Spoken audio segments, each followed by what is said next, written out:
तो आपने सुना होगा कि जो सोचोगे वो होगा, जैसे मैनिफेस्टेशन बोलते हैं इसको।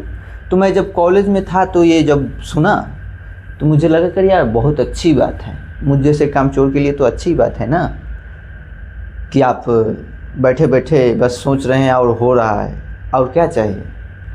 तो मैं इस पे काम किया, मैं इसका पता लगाया, मुझे बेसिक मालूम हुआ कि हाँ इसको पानी में बोल के पीना चाहिए रोज़, और लिखना भी चाहिए इसको, हमेशा खुश रहना चाहिए। अब इन्हीं बस 2-3 बातों को मैं पकड़ के और स्टार्ट किया अपना। तो मैं जब रोज़ लिखने लगा और पानी में बोल बोल पीने लगा, एक दिन मेरे घर वालों ने मुझे देख लिया कि हाँ ये तो कुछ बोल रहा है पानी में और पी रहा है। भाई मुझे पूछे आकर कि हाँ पानी में क्या क्या बोल के पी रहे हो आजकल, कोई मंत्र वंत्र हाथ लगा है क्या। मैं बोला नहीं मंत्र नहीं है, बस वो तो मैं फूंक रहा था ऐसे, मुझे लगा कुछ पड़ गया है। तो नहीं तुम कुछ बोल रहे थे। तब मैं बोला नहीं आप लोग को कोई गलतफहमी हुआ, मैं फूंक ही रहा था। फिर ऐसे ही एक दिन मैं किसी काम में था, शायद नहा वहा रहा था क्या, तभी मेरे पिताजी को मेरी डायरी मिल गई जिसमें मैं लिखता था कि मेरे पास रोज़ 10,000 रुपये आते हैं। मतलब जैसे उसमें लिखा जाता है वो होता है, तो उस तरह मैं लिखे मुझे रोज़ 10,000 रुपये आ रहे हैं, मेरे पास अच्छा घर है, मेरे माँ बाप सब लोग स्वस्थ हैं, मैं भी स्वस्थ हूँ, और मतलब गाड़ी भी है। तो ये सब मैं लिखा था और वो डायरी मेरे पिताजी को मिल गई। अब सोचिए वो डायरी खोले, वो सब देखे, मैं नहा कर निकला, ऐसे मुझ पे ताक रहे हैं। मैं बस अपना, मुझको क्या मालूम कि हाँ वही डायरी उठा लाए हैं। बोले कि इधर आओ, मैं गया वहाँ पे। बोले कि रोज़ 10,000 आ रहा है तो तुम क्या कर रहा है। मैं बोला नहीं ऐसे तो वो कोई बात नहीं है। तो नहीं तो लिखता कैसे है। तब मुझे मालूम हो तो वो ये तो डायरी उठा लिया। मैं बोला वो ऐसे ही लिख देता हूँ खुशी के लिए। मतलब खुशी के लिए ये सब लिखोगे कि मेरे पास 10,000 हैं, मेरे माँ बाप स्वस्थ हैं।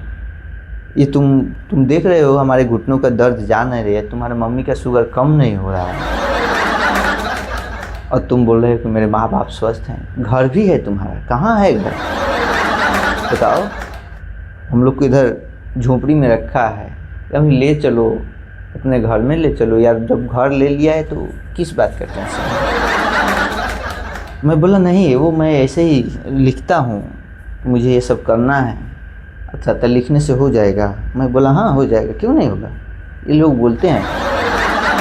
वो बोले, तब वो बोले कि देखो तुम लिखते तो हो बट किसी के सामने बोलना मत, और ये सब कॉपी किताब लुका के रखो, अब लिखना बंद कर दो। लिखने से जो सोचोगे वो ऐसा नहीं होता है। सोचा हुआ काम किसी का हुआ है। हमारे बिहार में वो कहावत है ये कि सोचा हुआ काम नहीं होता है। तो इससे लोग सोचते नहीं हैं या कोई बात को मन में रखते हैं, किसी से नहीं कहते, क्योंकि उनका मानना है किसी कह दिया तो वो नहीं होता है, सोचा तो वो नहीं होगा। मैं बोला कि ये लिखना ज़रूरी है। बोले कि नहीं लिखना ज़रूरी है, डायरी में रख लूँगा अगर आगे से लिखा। तुमको मालूम है कर्जदार रोज़ आते हैं पूछने कि हाँ हमारा पैसा कब दोगे। उनको मालूम हुआ कि इतना पैसा तुम्हारे पास है तो जिंदा छोड़ेंगे हमें। तो तुम इसमें लिखा था बाल बच्चा भी है, कहाँ है तुम्हारा बाल बच्चा। पढ़ाई कर रहे हो तो पढ़ो, तुम बाल बच्चे के फेर में लग गए हो, बीवी के फेर में लग गए हो। और ये बताओ तुम कोई 2 नंबर का काम कर रहे हो जो इतना पैसा आ रहे हैं। मैं तो मतलब शौक रह गया यार कि अब क्या जवाब दूँ। मैं बोला बस ऐसे ही लिखा है, इसको इससे होता मतलब मेरे पास सवाल नहीं जुड़ रहे थे। ऐसी बात है, पागलों वाली बात हो गई ना, या पानी में बोल के पियो। और मेरी माँ बोल रही थी फिर तुम्हारा बीवी बच्चे हैं, तुम घर पे लाओ उन्हें। मैं रोज़ हाथ जला जला कर रोटी बना रही हूँ, तुमको समझ में आ रहा है। पहली बार मुझे लगा कि यार काश मेरे भी बच्चे होते तो मैं भी लेते यार। खैर देखिए, इस बात में तो सच्चाई है कि जो सोचिएगा वो होगा, लेकिन मैंने फिर उसके बाद किया नहीं है। ये जस्ट जो कपाट में बना दिया, आप इसके बारे में अच्छी से जानकारी लेकर बनाएंगे करेंगे तो होता है। धन्यवाद। लाइक और सब्सक्राइब जरूर कीजिए वीडियो को। धन्यवाद।